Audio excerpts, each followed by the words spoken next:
A war that has rocked the world and threatened a wider conflict might be coming to an end.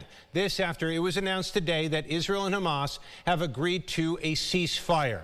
We in Rochester have heard from many voices on this conflict, and we turn back to some of those voices again tonight. Gio Battaglia covering this today joins us now in studio with the latest. Gio. Adam, as soon as Sunday, Hamas could begin handing over hostages to Israel. The agreement aims for a temporary ceasefire, with the final phase potentially ending the war if conditions are met.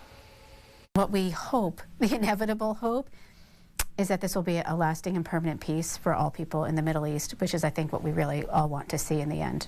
This brutal conflict was sparked by a Hamas-led invasion of southern Israel on October 7, 2023. More than 1,200 were massacred, more than 250 others kidnapped and taken into Gaza. In retaliation, Israel's military has obliterated much of the tiny strip in its avowed goal to destroy Hamas. But after 466 days, more than 46,000 men, women, and children have also been killed, says the Hamas-run health ministry, with thousands more believed buried under the rubble. CEO of the Jewish Federation of Greater Rochester, Meredith Dragon, says a ceasefire between Israel and Hamas is something so many have been longing for. I think since October 7th,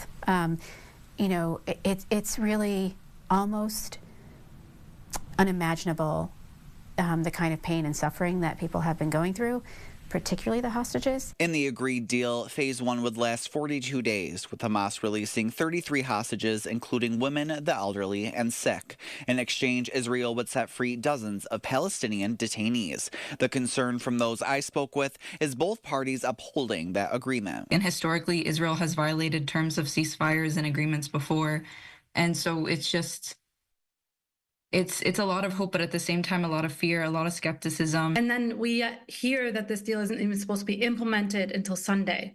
And so that raises a huge level of fear, concern, understanding that there's a potential that Israel may continue bombarding people. One message shared, the need for a permanent ceasefire. This has been going on for decades, and a ceasefire is just the first step. Like, there has to be an end to the occupation. There has to be a lift on the siege that's happening in Gaza. Israel is forever changed. Clearly, Gaza is forever changed.